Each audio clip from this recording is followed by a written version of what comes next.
We got the Tigers hats. Well, welcome everybody to this week's football press luncheon.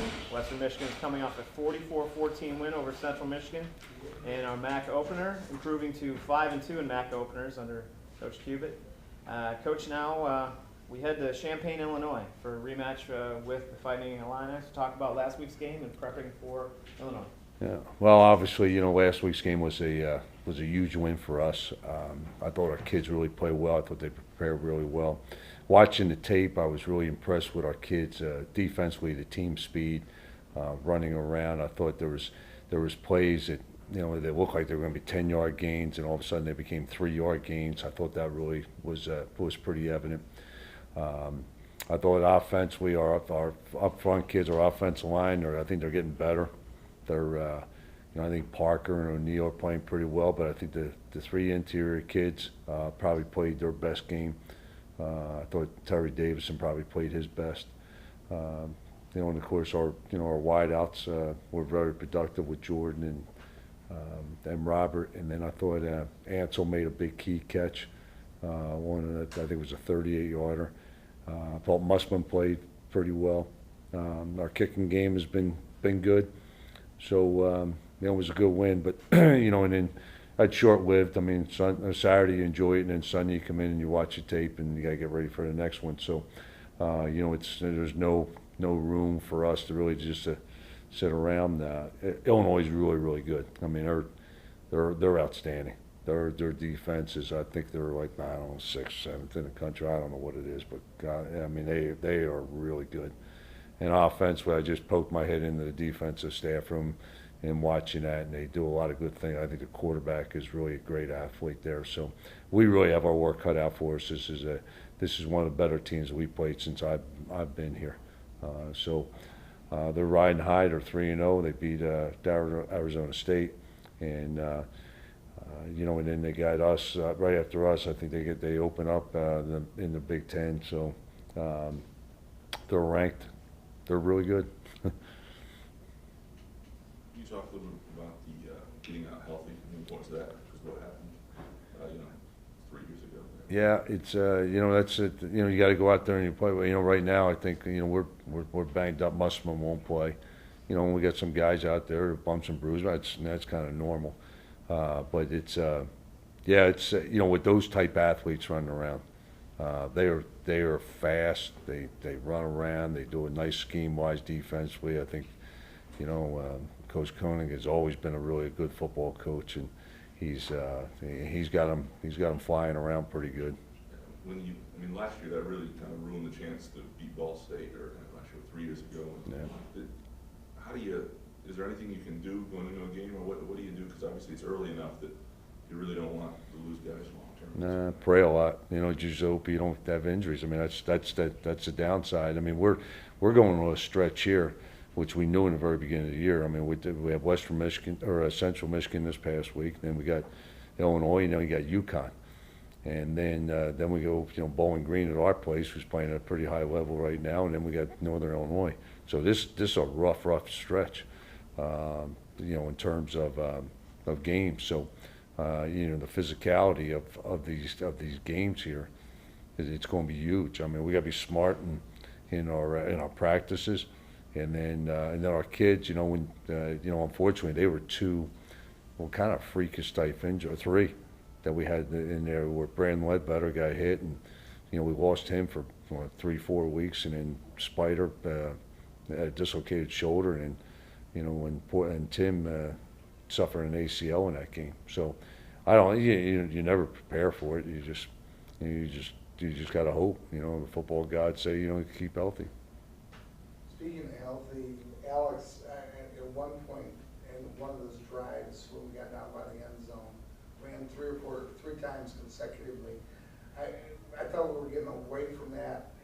What were the calls? What was the thinking on that? Well, not that game. I was going whatever it took. So.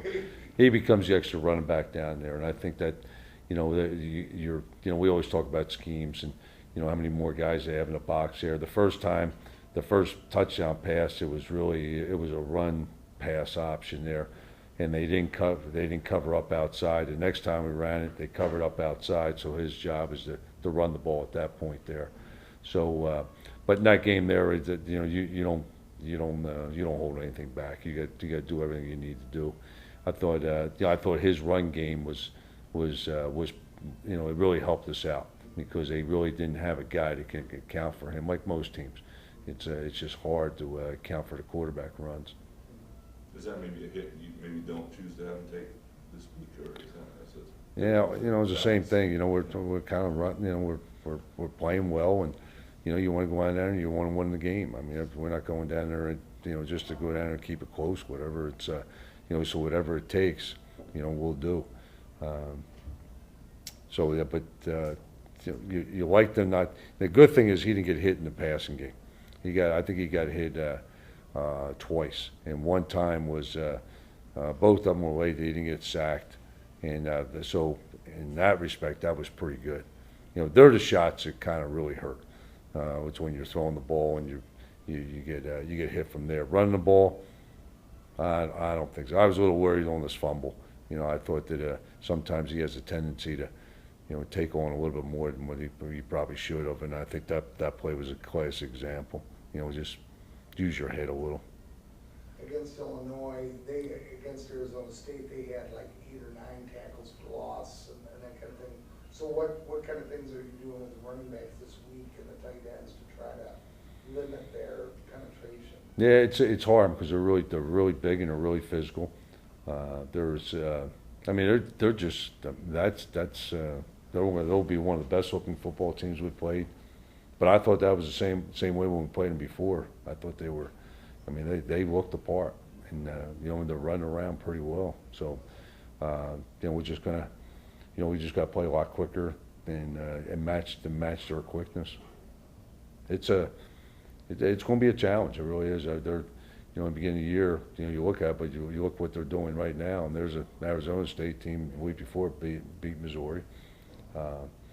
And then they hold those guys to, 14, 17 points, whatever it was. So, our kids are going to really have to rise to the challenge.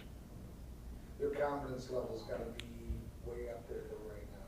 Yeah, rightfully so. You're ranked. You're going into the Big Ten. I think somebody just ranked them. A couple people have ranked them the third best team in the Big Ten behind Nebraska and Wisconsin. So, they're the third best team. So, and there's a lot of people. That's just not one or two people. That's a lot of publications out there. So, and rightfully so. They got players. This, when you look at the schedule as you go through it, do you start to think that maybe the 2008 game's not worth it and things like that when you got to return this going down there? No, I think that, you only got 12 opportunities to go play. We've always done this as a football team here at Western, and continue doing it. And I think there are challenges. I think we got good players too. So I'm sure they're down there and they're probably a little bit concerned. I heard that one reporter on the conference call had mentioned that Coach Zook said it was the last loss was embarrassing to him. So. Our kids, I'm sure our kids will go down there, and we're gonna try to win the football game. There's no other way to do it. Are you afraid of any hangover effect after the big win against Central? Well, you could see it a little bit last night. I think there's a lot of emotion that went into that game there, but they're doing the same thing. They put a lot of emphasis on the Big Ten. They played it at night, and they played a ranked team. They beat a ranked team. I think that was one of the first times they've done it, in a few years. So I think both teams probably going through the exact same thing. But that's natural during the season. It's hard to go out there. My only thing is, like I told the kids yesterday, is you got to go out and prepare, and you got to focus. If everybody goes out there and just works hard, I'm okay with that. I don't have a problem, with them going out there and just trying to. Yell and scream and do all that stuff there. Let's just go get our work done. Jordan White was amazing again this past Saturday. Can you talk? It doesn't seem like anybody can cover him one-on-one. Can you talk a little bit more about what he does to the defenses? Well, we move him around so much. I think that kind of helps us out a little. I think last week, we had a little bit of irritation in his ribs, and I think that kind of hurt him a little in terms of stamina, because there was probably another one he probably could have had.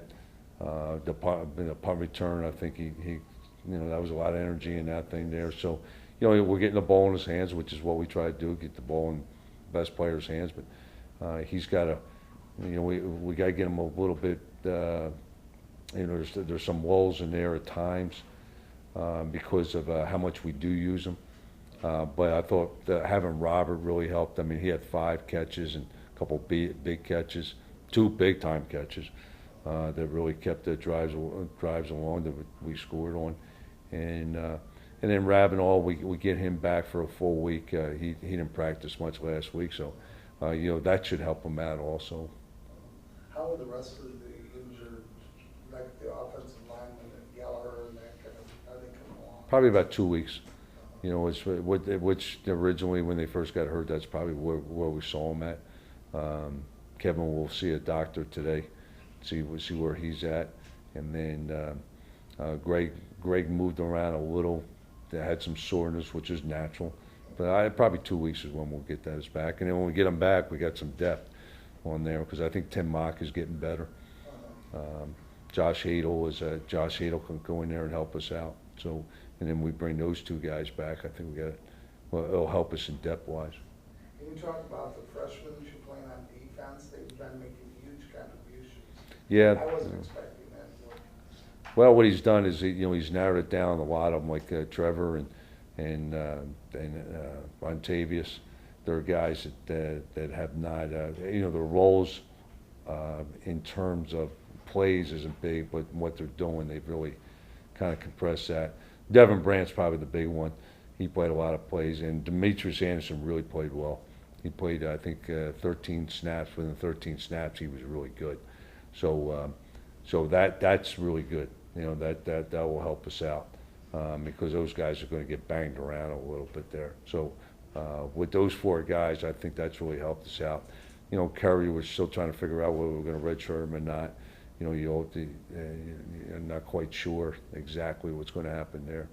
And then Salazar, he came through. He's a pretty good player too. So I think the coaches on the other side have done a really good job in getting those guys in limited roles and then not having to do a whole lot and then just go play.